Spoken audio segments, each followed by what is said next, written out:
is 1 o'clock. This is America's Web Radio, the most eclectic mix of conservative shows.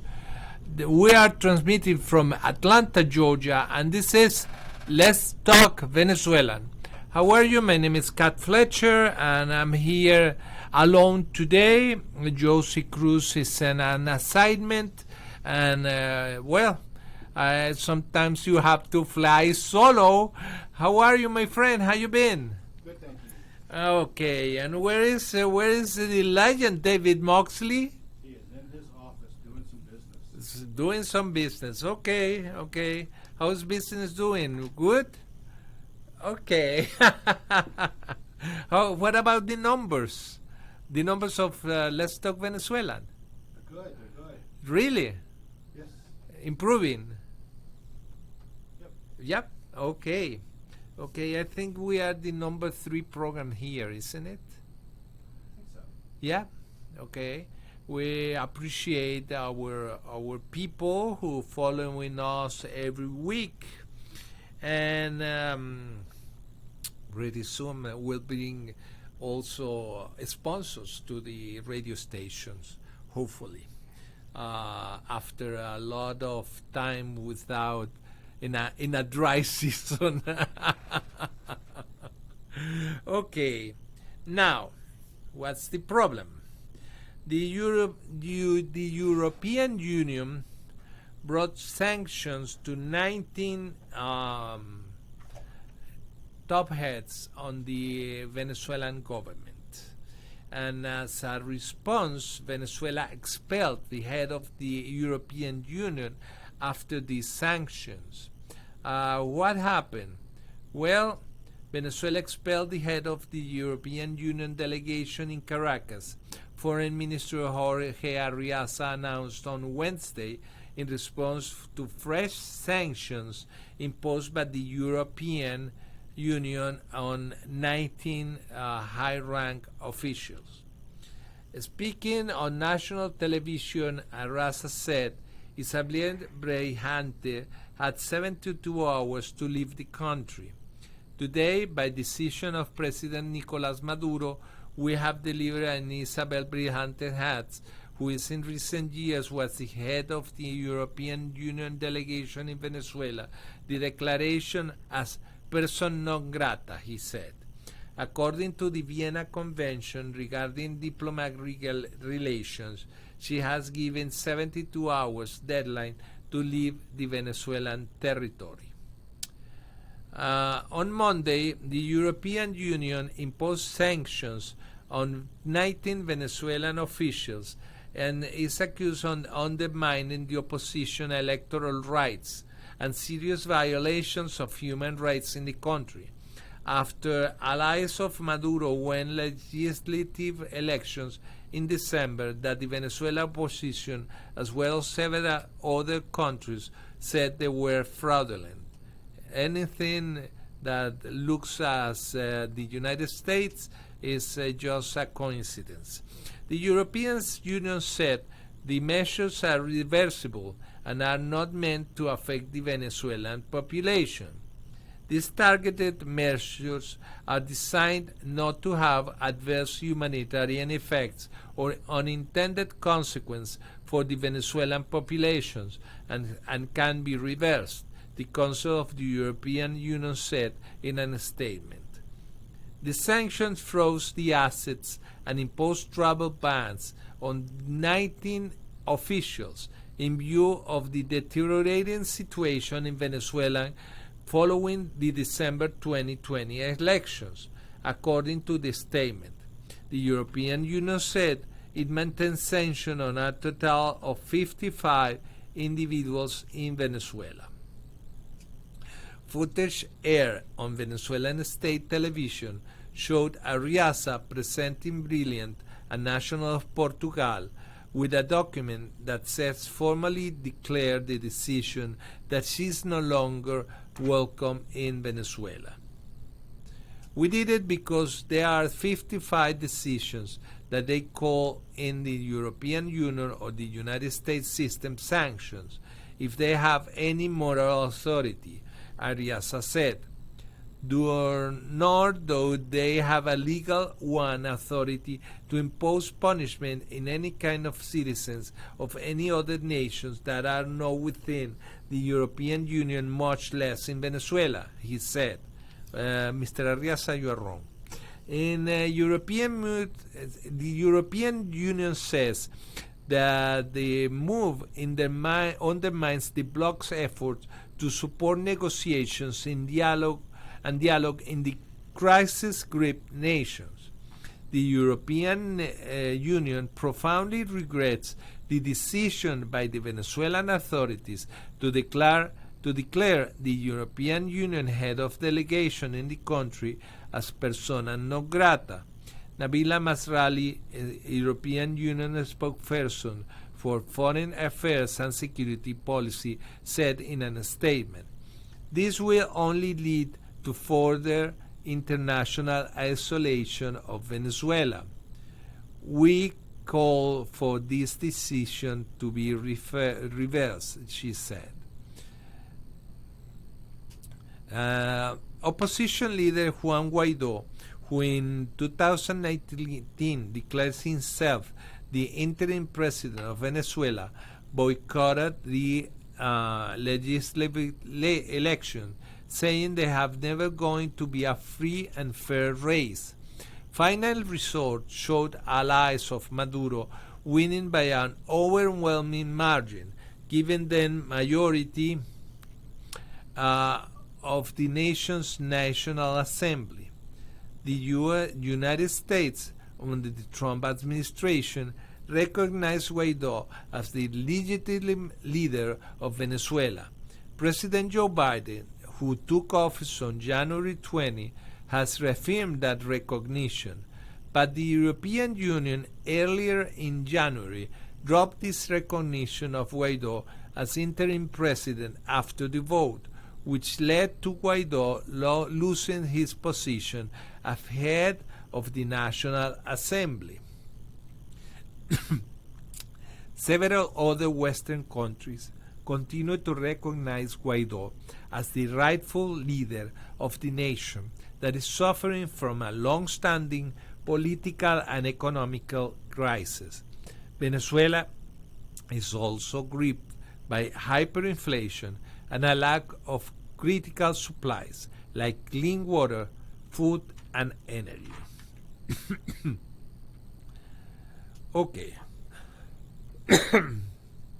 Now, what's the bottom line here?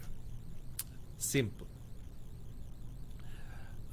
They got an election in 2020 on December where nobody shows up. And even though the people didn't go out to vote, they present false numbers like it happens here in Georgia. Okay? It's the same, basically it's the same machines, it's the same software, and it's the same kind of people who are organize this kind of elections. Okay, now Venezuela is still in this deep trouble. Now Venezuela is isolated from the European Union and the United States and other 60 countries, and this is something that very characteristic in socialist regimes where they don't care about the people but they care about power. It's a Machiavellic way to see it. Okay, in other news, there is another news very important, and it's the house arrest of two members of the Venezuelan oil company Petróleos de Venezuela S.A. Venezuela has granted house arrest to two managers of the state oil company Petróleos de Venezuela who were convicted on charge of divulging confidential information, their defense lawyer said in a telephone news. Argenis Torrealba and Alfredo Chirinos from PDVSA supplied the trading department were sentenced to 5 years in prison last week. They were arrested in February 2020 on allegations of leaking information to the United States government, which in 2019 sanctioned PDVSA to try to remove President Nicolás Maduro. Antonio Molina Torrealba San Chirino's defense lawyer told the Reuters news agency the two had arrived home with their families and would continue to advocate for reversing the sentence. Justice is being done in this case, Molina said. Nothing that early changed against Torrealba and Chirinos, including terrorists, were dropped. On Wednesday, you have to understand, on socialist countries, the first charge that you have is a charge of terrorism and other bogus charges. On Wednesday, relatives of Torrealba and Chirinos issued a statement thanking the relevant authorities who made good on this right we had clamored for. We call on the national and international community to accompany us in the cause and not rest until we achieve the full freedom of our unjustly sentenced comrades. Okay, that's the way communists express by themselves. The committee statement reads, Torrealba and Chirino's parents have said both they had their children were supporters of socialist revolution launched by Maduro's predecessor and mentor, the late President Hugo Chavez. But they argued their children were singled out for speaking out against corruption in PDVSA. Okay? Nothing new under the sun. The Venezuelan opposition and the U.S. government argue that Maduro has used the country's justice system to silence critics, something that happens here too in Georgia. The OPEC nation's oil output has collapsed to less than 500,000 barrels per day, down from more than 2 million barrels per day when Maduro took office in 2013, due to years of underinvestment and mismanagement, and more recently, sanctions. Okay, again, Venezuela used to be the highest producer and exporter country in the world, and now it's in the same levels of 1950. Okay, with a very depressed oil market that is right now. Okay, because the United States is have full productions since President Trump's got that independence from foreign oil. Well, we'll be back in a moment, and we'll explain a little bit more of this after these messages. Ladies and gentlemen, boys and girls of all ages, join me, Roger B., every Tuesday at 1400 hours right here on America's Web Radio for the Locked and Loaded Show. We will talk about guns, weapons, ammo, gun accessories, prepping, and so much more. So be sure to join us every Tuesday at 1400 or 2 p.m. for Locked and Loaded on America's Web Radio. If you live to serve and want to make an even bigger difference, consider joining the U.S. Army. With training in fields like medical care, linguistics, and engineering, an Army career can amplify your efforts with humanitarian opportunities all over the world. Plus, you'll receive competitive pay and incredible benefits, so you'll be taken care of, too. Learn more at GoArmy.com. Hey guys, it's Minister Frankie with Shine His Light Ministries.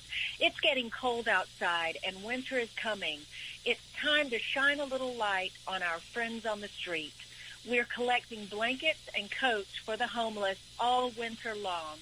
Please donate by going to our website at www.shinehislightministry.com or text 770-655-8055. You're listening to America's Web Radio on the AmericasBroadcastNetwork.com. Thank you for listening.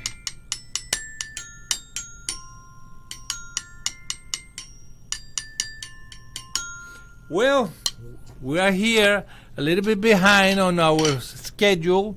Josie Cruz is not with us because she's on an assignment. And right now I'm flying solo. Oh, how scary. I remember the first time I did it on a real plane. I said, oh my God, what I'm doing here. Okay, but sometimes we need it. Okay. Last week we had the Venezuelan, what happens in Colombia with the some kind of temporary visa that they granted to the Venezuelans in Colombia. Okay, and the Colombians' response to Venezuelan humanitarian crisis is very, very warm. Okay, there are nearly 2 million Venezuelan refugees that are living right now in Colombia,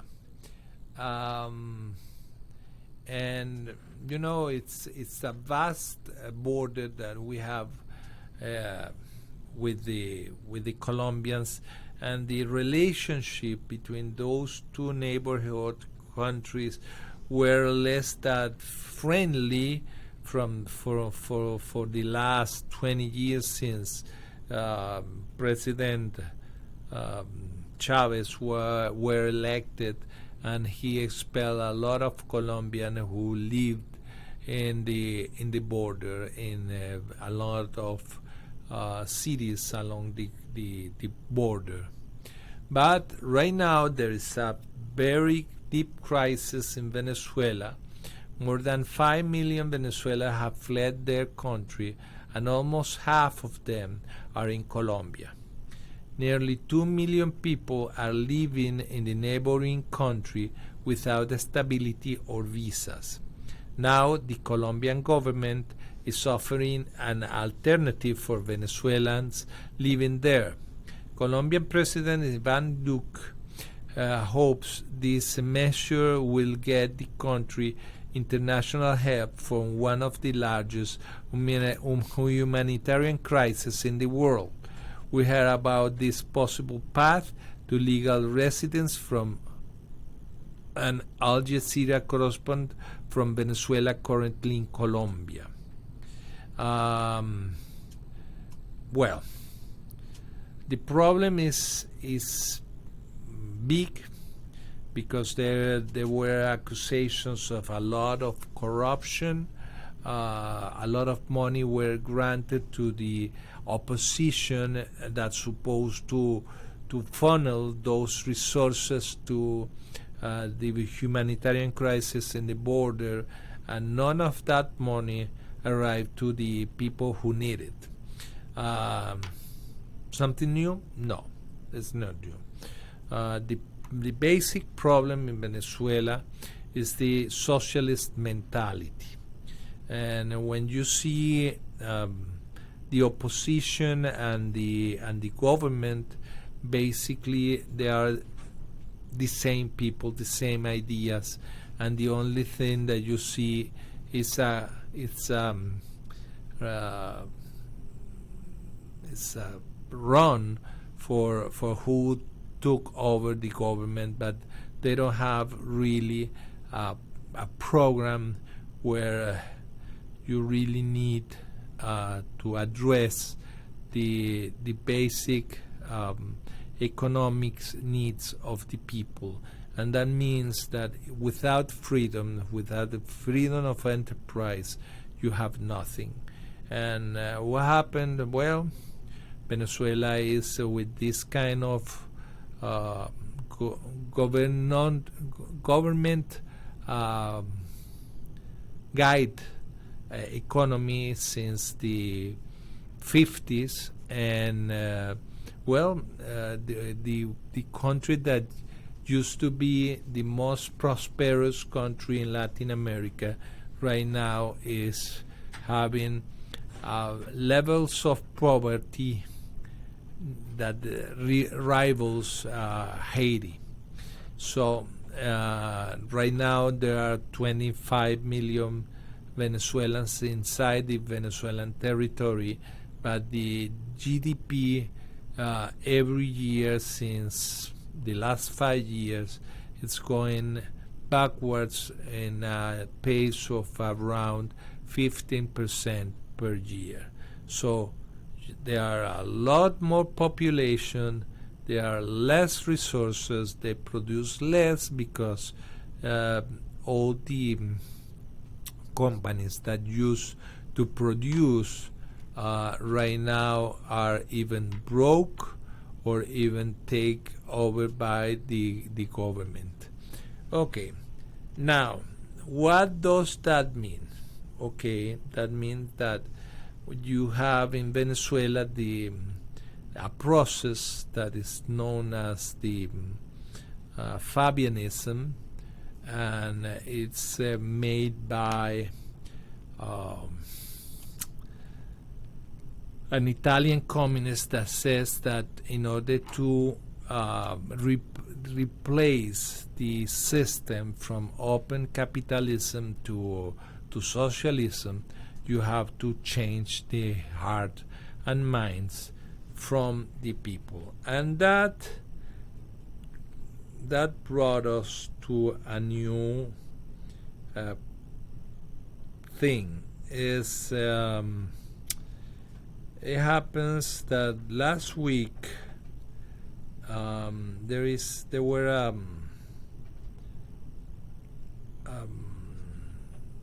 column that says that the lost generations, the people that has between right now 18 and 35 years old, they were very fond on socialism, not only in United States but in every part of the world.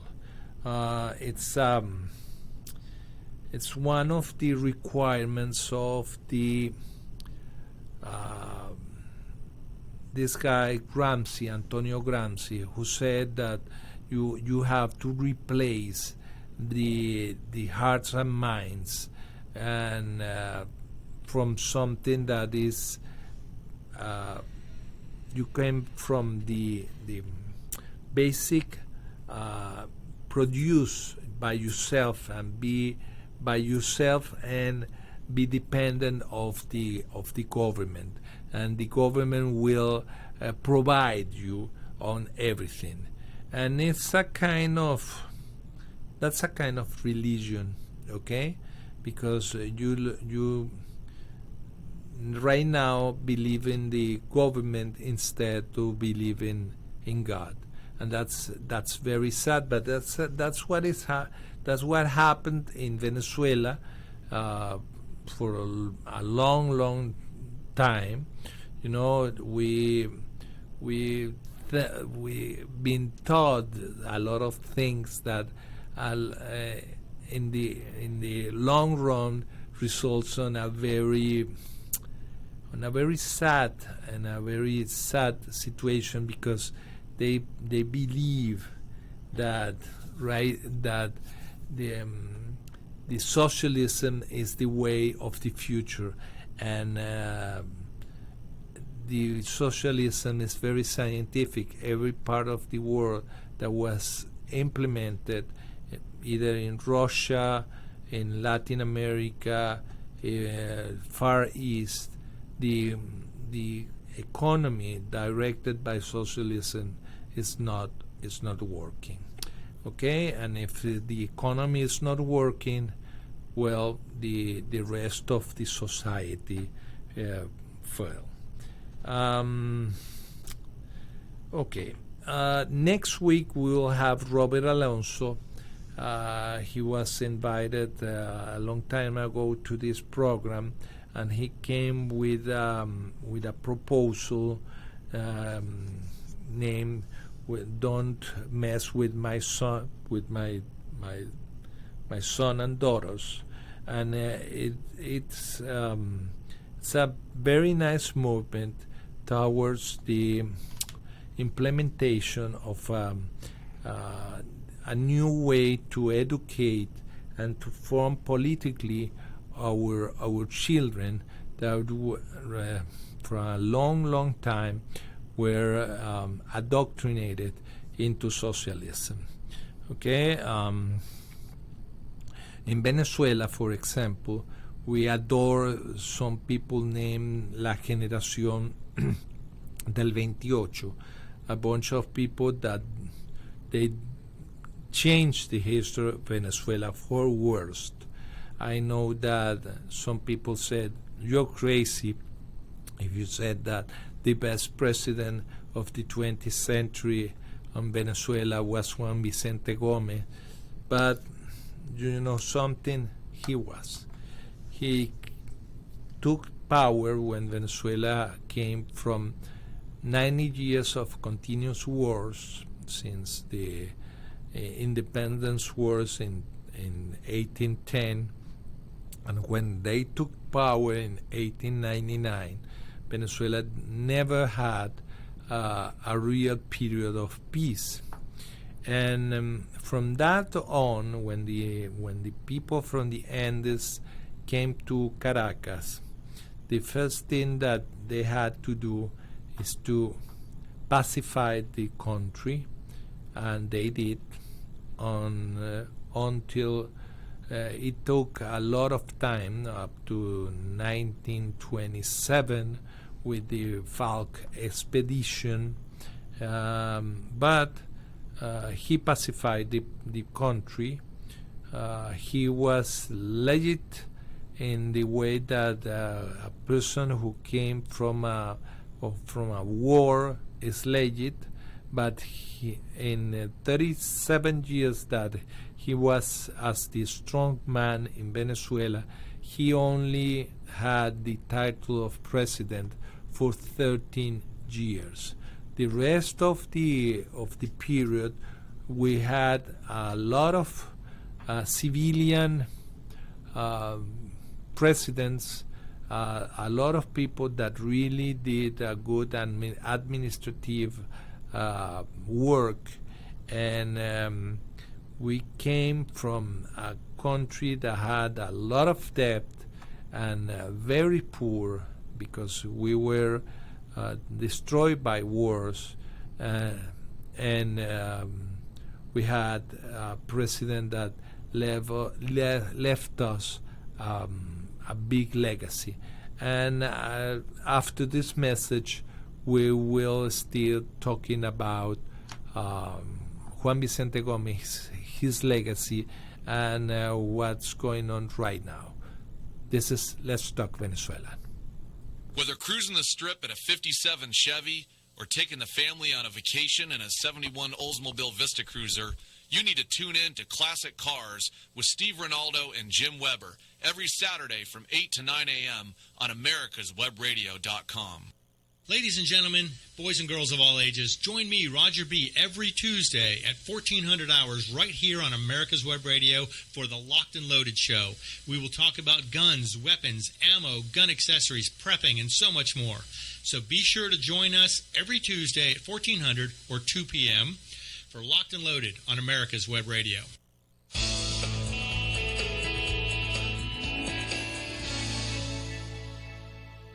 This is America's Web Radio. Would you like to have a show, talk about your business, or express your opinion on America's Web Radio? Just email gm@americaswebradio.com and we'll get back to you. Thank you.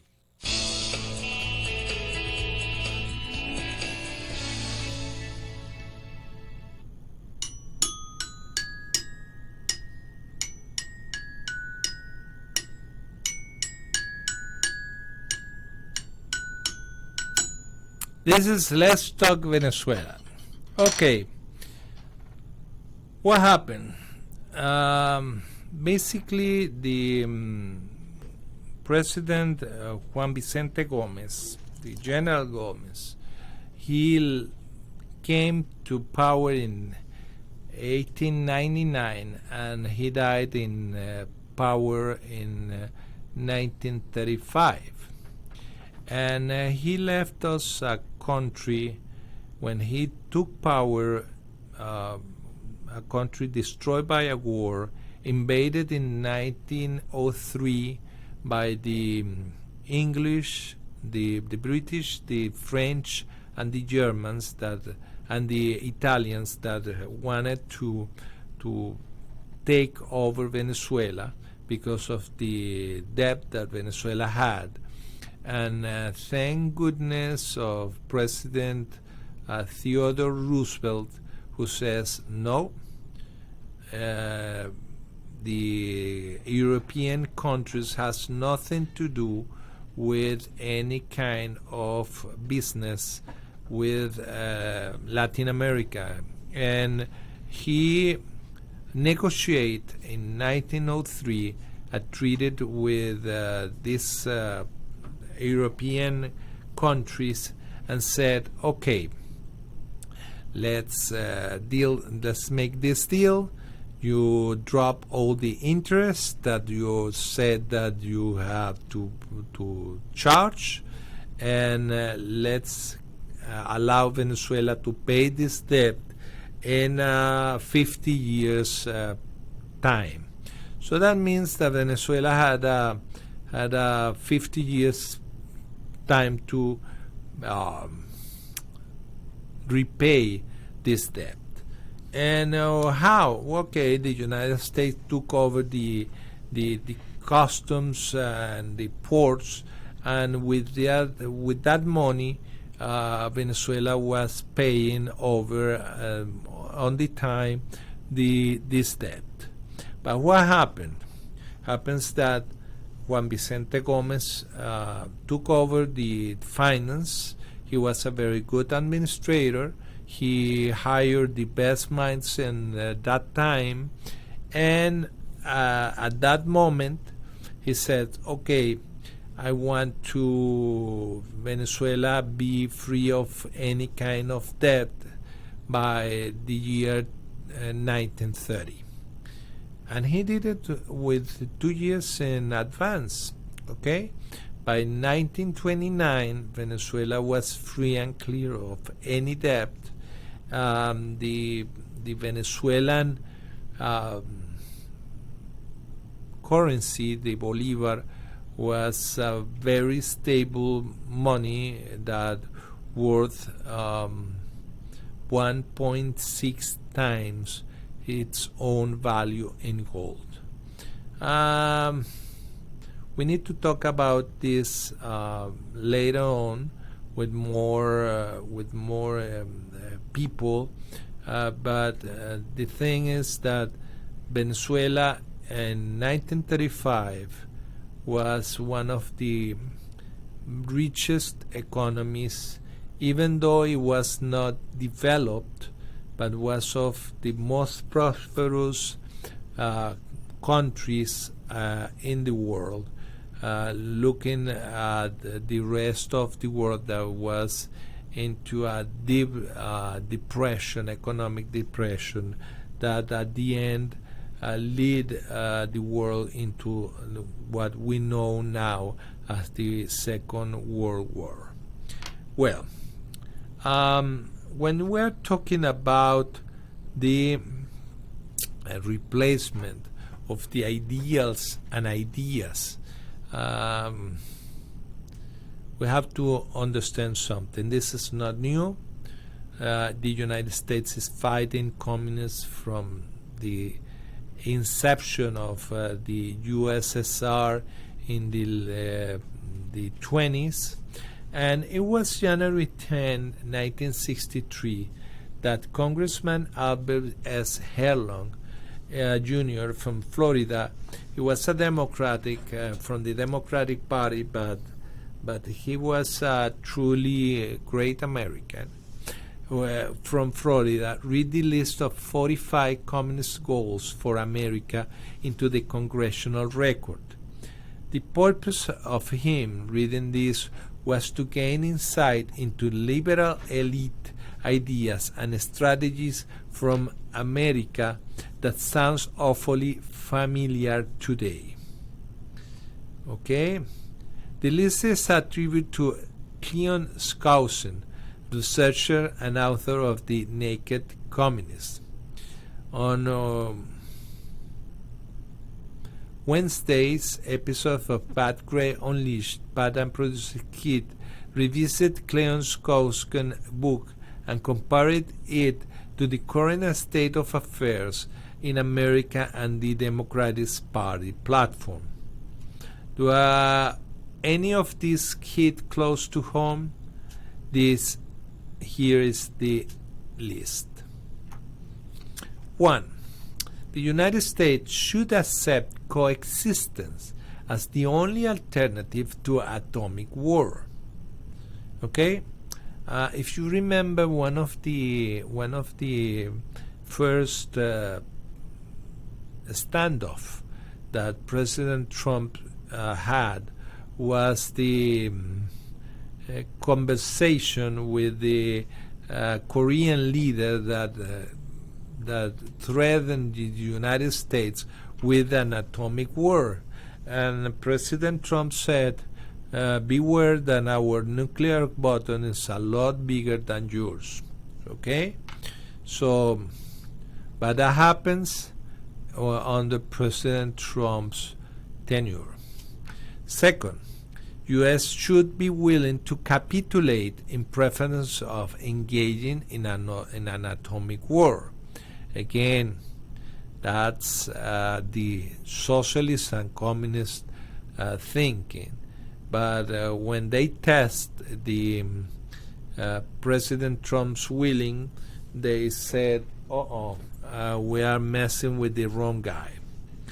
This encapsulates the Kennan Doctrine, which advocates for the containment of communism, establishing figures supporting the amoral containment policy at least implicitly work with the communists in scaring the wits of the American people concerning about atomic war. President Ronald Reagan undid the doctrine when he took an aggressive stand against the evil empire by backing freedom fighters from around the world that were struggling against the left-wing communist jackboot.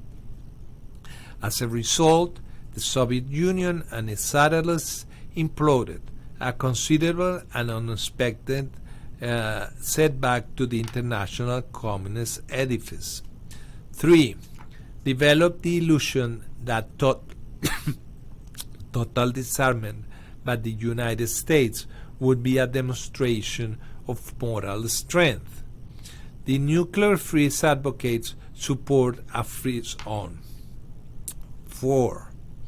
Permit free trade between all nations, regardless of communist affiliations and regardless of whether or not items could be used for war. Today, there are calls to end the embargo on the slave island of Cuba, where there are complaints about the embargo against Iraq and the United States. And the United States, not Saddam Hussein, was blamed for suffering of the Iraqi people. Would they have advocated for free trade with Hitler and his National Socialist regime? Okay. 5. Extend long-term loans to Russia and Soviet satellites. And now we can make it the same for China or other countries, such as Venezuela. Provide American aid to all nations, regardless of communist domination. Such aid and trade over decades contribute greatly to the left-wing communist liquidations of over 100 million people worldwide, according to the well-documented Black Book of Communists. This aid and trade marks a shameful chapter in American history. Without the aid and trade, the left-wing international communist behemoth would have imploded in its own rot a lot sooner, and until millions would have been saved from poverty, misery, starvation, and death. 7. Grant recognition of Red China and admission of Red China to the United Nations. Not only did President Jimmy Carter fulfill this goal, but he also betrayed America's allies in Nicaragua, El Salvador, Iran, Afghanistan, Angola, and elsewhere. 8. Set up East and West Germany as separate states in spite of Khrushchev's promises in 1955 to settle the Germany question by free elections under the supervision of the United Nations. That ends in 1991 when both countries unify after the Berlin Wall fall in 1989. Prolonged the conference to ban atomic tests because the U.S. has agreed to suspend tests as long as negotiations are in progress. 10. Allow all Soviet satellites individual representation in the United Nations. Majority rules. That's what they looking for. Promote the United Nations as the only hope for mankind. If this charter is rewritten, demand that it will set up as one world government with its own independent armed force. There are still American intellectuals and elected members of Congress who dreams of an eventually one world government, as who view the United Nations founded by communists such as Alger Hiss, the first Secretary General, as the instrument to bring this about. World government was also the dream of Adolf Hitler and Joseph Stalin. World government was the dream of Osama bin Laden and the 9/11 hijackers. Resist any attempt to outlaw the Communist Party. And here there is a very sad thing, because they took over our own liberties in order to promote our enemies. Okay, I saw Soviet Union's flags in the manifestations in Washington, D.C. That's very sad. Okay, do away with loyalty oaths. Another sad thing, because when we check the Constitution and we check what happens on January 6th against President Trump, we see 56 senators that had an oath in office to uphold and uplift the U.S. Constitution, and they simply said, no way, Jose. 14. Continue giving Russia access to the U.S. Patent Office, and that happens only also with the Communist China, that they took over a lot of patents and a lot of intellectual properties, and they said they use it and they don't pay for them. Well, we will be following this list after this message. Take it over, David, please. Hey folks, this is Victor with the On Point with Victor show. Make sure you listen every Tuesday 1 to 2, only right here on America's Web Radio, the On Point with Victor show. Remember folks, I'm not angry, I'm just right. And you can find out why every Tuesday from 1 to 2, the On Point with Victor show, only right here on America's Web Radio. Ladies and gentlemen, boys and girls of all ages, join me, Roger B., every Tuesday at 1400 hours right here on America's Web Radio for the Locked and Loaded Show. We will talk about guns, weapons, ammo, gun accessories, prepping, and so much more. So be sure to join us every Tuesday at 1400 or 2 p.m. for Locked and Loaded on America's Web Radio.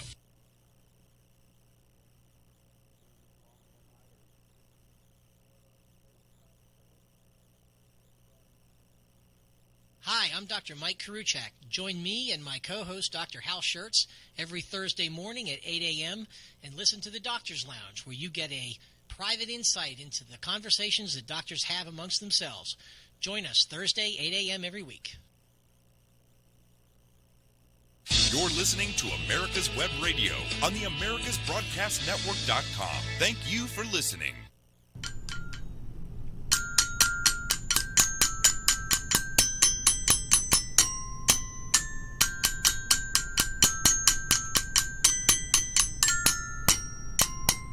Thank you, David. Thank you very much. This is America's Web Radio.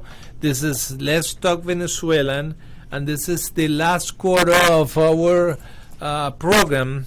And we are in the 15th chapter of the Communist Goal for the United States, and this basically is the same for every one of the countries that fall in the grasp of communists. 15. Capture one or both of the political parties in the United States. The same happens in Venezuela.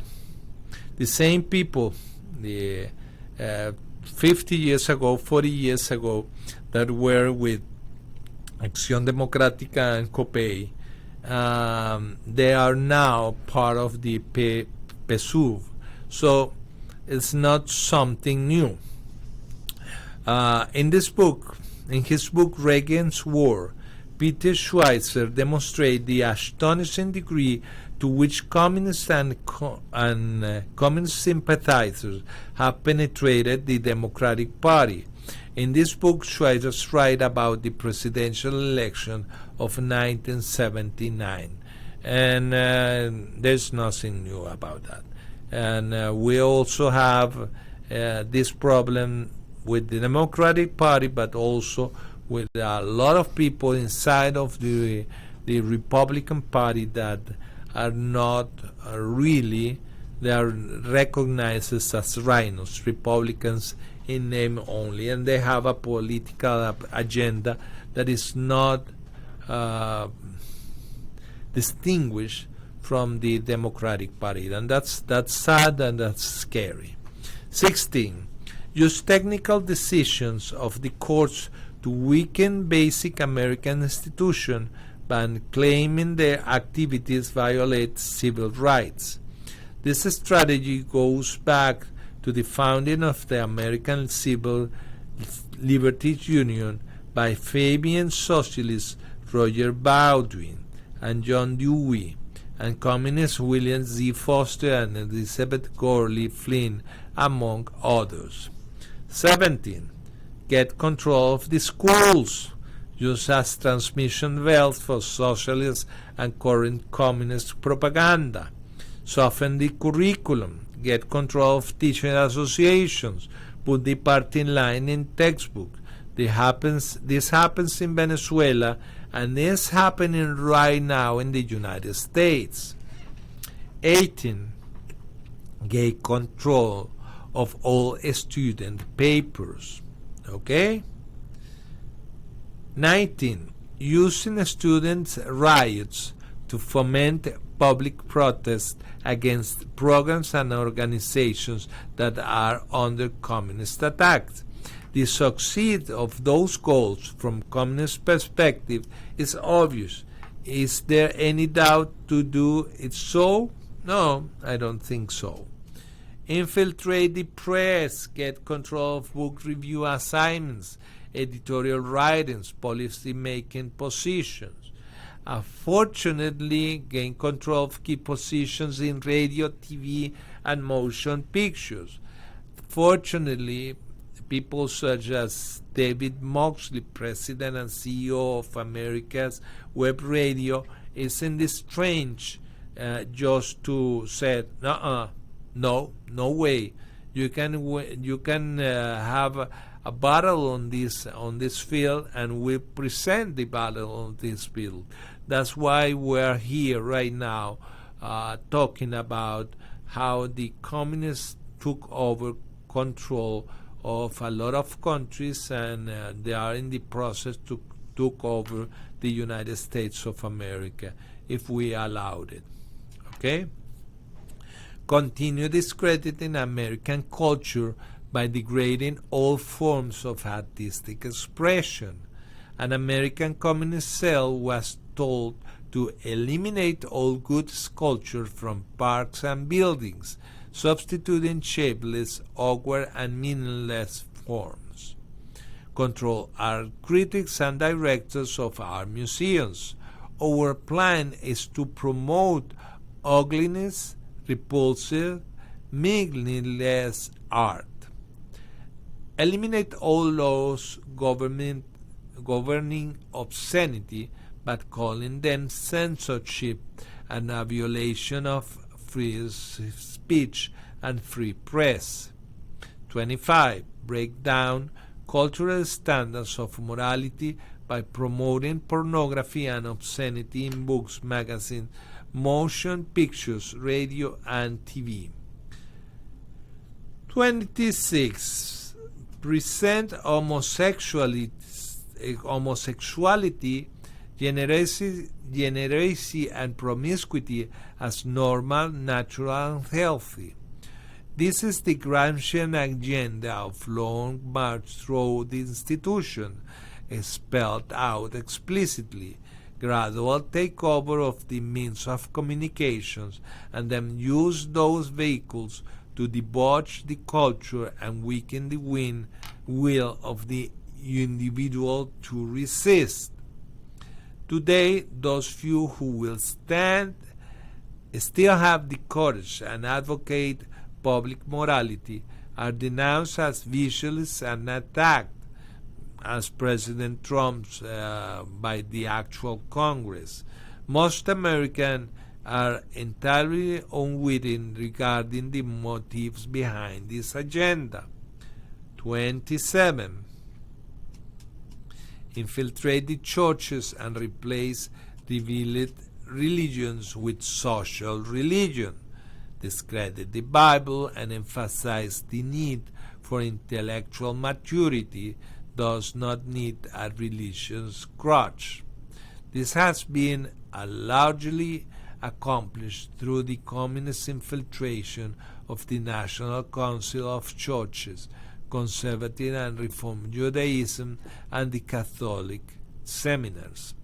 28. Eliminate prayer and any phase of religious expression in the school on the grounds that it violates the principle of separation of church and state, replacing belief in the Creator with belief in the early man-controlled state. 29. Discredit the American Constitution by calling it inadequate, old-fashioned, out of step with modern needs, and hindrance to cooperation between nations and worldwide basis, and replace our nation of laws, not men, with royal decree emanating from appointed judges and executive orders. Replace elected officials with bureaucrats. Okay, during the 4 years of President Trump, he had no other options to administrate via executive orders that were reversed by President Biden during the first 15 days of his tenure right now in the White House, and the results are unproportionate. 30. Discredit the American founding fathers. Present them as selfish aristocrats who had no concern for the common man. 31. Belittle all force of American culture and discourage the teaching of American history on the ground that it was only a minor part of the big picture. Give more emphasis on Russian history since the communists took over. Obliterated the American past with its antecedent principle of freedom, liberty, and private ownership, is a major goal of the communists then and now. Support any socialist movement. Okay, eliminate all laws of procedures which interferes with the operation of communist apparatus. Eliminate the House of Committee on Un-American Activities. Discredit and eventually dismantle the FBI.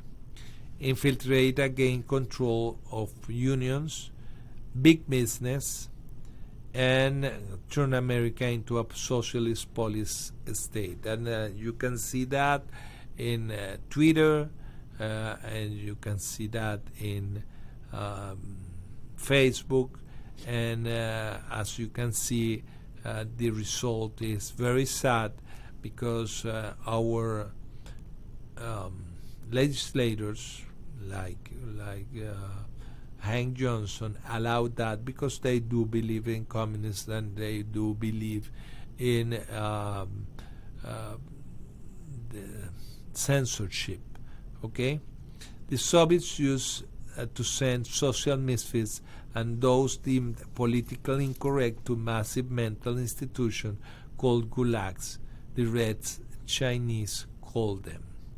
Dominate the psychiatric profession and use mental health laws as means of gaining coercive control over those who opposed communist goals.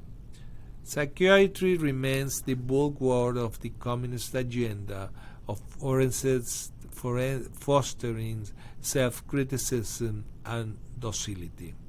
Discredit the family as an institution, encourage promiscuity and easy divorce. Dawn. The sovereign family is the single most powerful obstacle to authoritarian control. 41. Emphasize the need to raise children away from the negative influence of parents. Attribute prejudice, mental blocks, and retarding of children to suppressive influence of parents. Outcome-based education, values clarification, or whatever they are calling in these years. Create the impression that violence and insurrection are alleged aspect of the American tradition, that a student and a special interest group should rise and make a united force to solve economic, political, or social problems. This describes the dialectic of fostering of group consciousness and conflict, which furthers the interest of authoritarianism. 43. Overthrow all colonial governments before native populations are ready for self-government. 44. Internationalize the Panama Canal. Okay, that happened. 45. Rebuild the Connolly Reservation so the U.S. cannot prevent the World Court from seizing jurisdiction over domestic problems. Give the World Court jurisdictions over domestic problems. Give the World Court jurisdictions over nations and individuals alike. This would mark a complete subversion of our Constitution and an end to representative sovereignty government as we know it now, which is the whole idea. Well, with that, we can say that this program is finished, and we'll see you next week on Let's Talk Venezuela. It's already 2 o'clock. Thank you very much, and we'll have a few moments. I don't know what happens because it's 1:39, and the radio is almost here. Okay. Have a good one. Take care.